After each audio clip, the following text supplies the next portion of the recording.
What if your safe space was a lie? What if the places you've always felt secure weren't? We've all been there. A late night run, a road trip with a friend, or even just being home alone. You're comfortable, you're relaxed, and you're not paying attention. But what if someone else is? Today, on Bohemian, I'm sharing some of the most terrifying, true stories of my life. These are the moments when I realized that sometimes the scariest things aren't in the movies. They're right outside your door.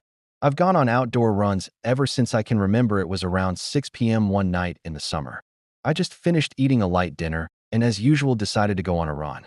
I always run the same path, neighborhood sidewalks, for about a half mile, then has to get into the forest where I run another 2 miles. Now the forest I ran in has two separate paths, one paved and one not. The unpaved one is more scenic, so I'll usually take it on the way in. I'll then take the paved path when I turn around and start heading back. The paths into the forest are a bit hidden. I don't think many people know about them, so they're usually not that busy. It's actually kind of rare for me to see another person on my run, and of course, every once in a while I'll meet some people walking their dog or something, but other than that I'm pretty much alone. Well, at least I thought I've been running in the forest for a while now, when I heard a notification coming from my phone. It wasn't a text message, rather an airdrop notification. I could tell from the sound. I panicked. Clearly someone had to have been close to me to send this. I tried to play it off like I didn't hear it and kept running for a few seconds. I then stopped to change the music. In reality, I was pulling on my phone to look at the notification. I clicked on it, and my heart sank. It was a Snapchat picture of me mid-run with the caption, "Come back clearly." It was taken just seconds ago. I was wearing the same clothes in the picture, and everything where the picture was taken, it looked like the person was hiding in the bushes. Put my phone back and started running as fast as I could. I was forced to take the long way out of the forest back to my neighborhood. I started hearing rustling and footsteps behind me. When I didn't turn back, knowing it would slow me down, I finally reached the edge of the forest. I began running through backyards to lose whoever was chasing me. It worked, but the last thing I could hear be metal hitting metal, suggesting he or she had some sort of weapon. I still don't know who it was. As like I said, I never looked behind me. I don't even have the slightest clue what they looked like. I don't know what they wanted from me. I never ran in that forest again, and I've censored enough my phone's airdrop completely. My brother-in-law and I were on a road trip across the country. We were driving on a remote highway in New Mexico. I'm talking one rest stop or gas station about every 100 miles, every one of them being solitary with no other buildings in sight by this point. It was already dark. We would take turns driving 4-hour shifts until about 1 or 2 a.m. Then we would stop at a rest stop to sleep. It was a bit past midnight, and with rest stops being as rare as they were, we both agreed to stop for the night.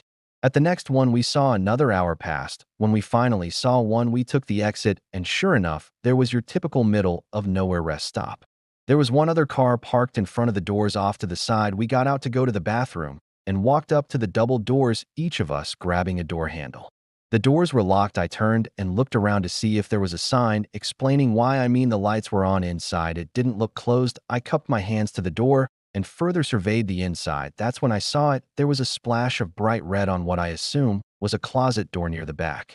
I suddenly realized that I was looking at a huge streak of blood. From the color alone, I could tell it wasn't dry. I froze up. My brother-in-law began banging on the door, trying to get someone's attention, stopped him, and pointed out the blood on the wall, and see the color disappear from his face as he noticed it.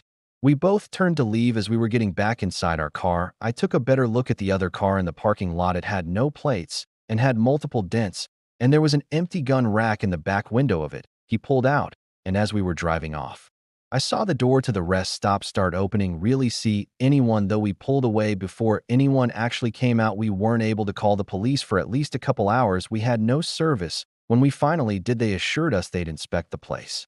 Days later, I called the sheriff's department in the county where we stopped that night, asking about what happened or what they found. They told me they'd search the records and call me back with what came up. As far as I know, I never received a call back.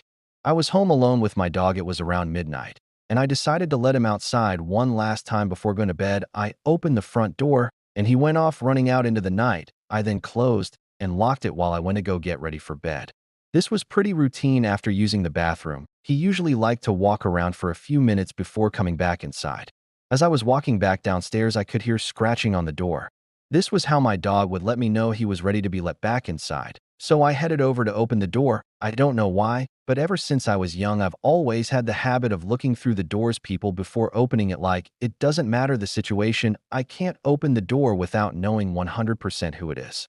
I do this, and instead of seeing my dog, I see a man with his head down staring very intently at the door handle, froze with my eyes still glued to the people. I then heard the scratching again, louder this time. It was the man. I could see his hands moving up and down against the door. He was pretending to be my dog to get me to open the door. I was worried for my dog's safety. I wanted to call the police, but I didn't think they would take me seriously. I tried taking a picture of the man with my phone, knowing I could at least make a report. My camera couldn't take pictures of the people, it was too small. You couldn't make out anything behind the glass. All of a sudden, the man lifts up his shirt and pulls out a knife. He begins trying to pick the door's lock. This went on for maybe a minute when my dog finally noticed him and started barking. My dog isn't that big, he's actually pretty small, but he has a deep-sounding bark that, mixed with the fact that it was dark and the man likely couldn't see my dog, was enough to startle him into running off. My dog retook his place at the front door, to which I quickly opened it and let him back in. It's been a while since this happened, and I've since moved to a new house. I did end up filing a police report, but they weren't able to come up with any suspects. I'm currently living in my car after being put in a poor financial situation because of some circumstances that I won't mention. I just gotten off of a long shift at work and was extremely exhausted. I parked in some random Walmart parking lot and got into the back of my car. I reached over and put the keys in the ignition so that I could keep the heat on. I laid down and fell asleep right away. Unfortunately, forgetting to lock my doors. Now, I've always been a heavy sleeper. It takes a lot to get me up. Remember opening my eyes, my other senses slowly coming to me. It was still dark outside, and there was this slight humming sound.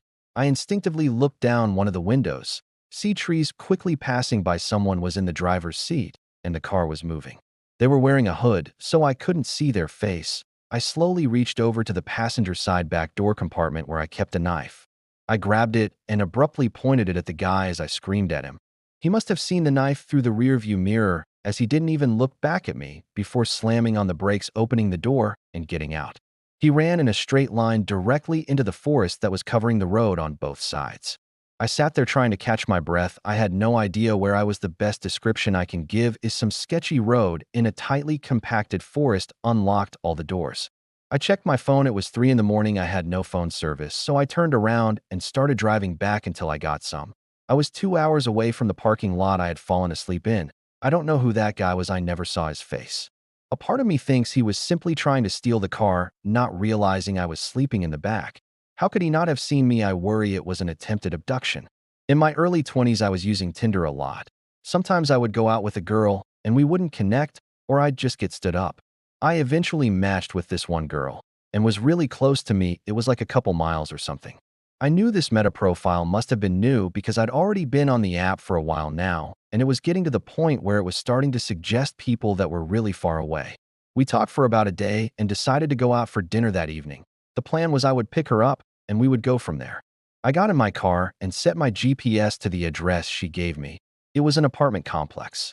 When I got there, I texted her asking which apartment door was hers. I drove around the open complex searching for the right numbers until I finally got to her building. I texted her, then I was parked right outside. Immediately, I got a text back insisting I come meet her at the door. I found this kind of annoying because there was nowhere close to park. I had to go a bit further away to find a spot. As I was walking towards her building, I pulled up her profile one last time to remind myself of getting exactly what she looked like. I scrolled through her pictures and noticed they were inconsistent, like each picture was a similar looking, but still different girl. I had no idea how I didn't notice this before. I gave her the benefit of the doubt and just assumed it was some of her friends or something. I walked to the door and was surprised to find it was unlocked and even slightly cranked open. I reached out my hand to knock, but before I did, I heard a voice from behind the door whisper, "Be quiet, he's coming up to the door." It was a male voice. I got a gut reaction to leave or something was going to happen to me. I turned around and ran out of the complex back to my car. When I got home, I checked my phone and saw that I had 2 new notifications, both from the Tinder account. One said something like, "I saw you, where'd you go?" and the other said, "Come back." I ignored these messages, but before I went to bed, I got another text from the account. This one simply said, "We got your license plate number." I deleted the app right then and there. I work a night security job. It was 4 in the morning. I just gotten off of a 10-hour shift and was exhausted. I was also pretty hungry, so I decided to order some food on my phone. I placed my order and put on a movie as I waited. Eventually, I hear the doorbell ring. I'd set the option to contactless delivery, so I waited to get the photo sent to the delivery app before I got up. A couple more minutes pass, and I see the photo of my food on the doorstep. I was about to get up and go get it when I heard aggressive banging on the door, followed by a man's voice yelling out that my food was here. I was a bit annoyed that the driver was still here because, again, I had the option set to contactless delivery. I pulled up the app and texted in this saying it's okay for him to leave. The banging continued. I was waiting for him to finally see the text and leave, but that never happened. I finally decided to just open my door and tell him in person. I walked up to the door and opened it. Immediately, a grimy-looking man lunged at me, but what he didn't realize is that I'd yet to unlock the screen door. As well, seeing all this, I slammed the main door and relocked it. I called the police and reported the man. They arrived, he was gone. We opened the delivery app to try and find out who he was. When we did, I noticed I had a text back from the driver. It was a confused message explaining how he had left the moment he took the picture of the food and how he was never banging on my door. He had no idea what I was talking about. I ended up filing a report with the police, and that was it. I don't know who that guy was then. I don't know what he was planning that would make him go so far as to fake being my delivery driver just to get me to unlock the door. I still think about how he lunged at me and how if I had left the screen door unlocked, he easily could have gone inside. These aren't just stories, they're warnings. A reminder that sometimes the world is much more dangerous than we want to believe. It's a lesson I hope you'll never have to learn the same way I did. If you liked the video, don't forget to like and share it with your friends who love horror and mystery. As always, thanks for watching. If you want to see more videos like this, please subscribe.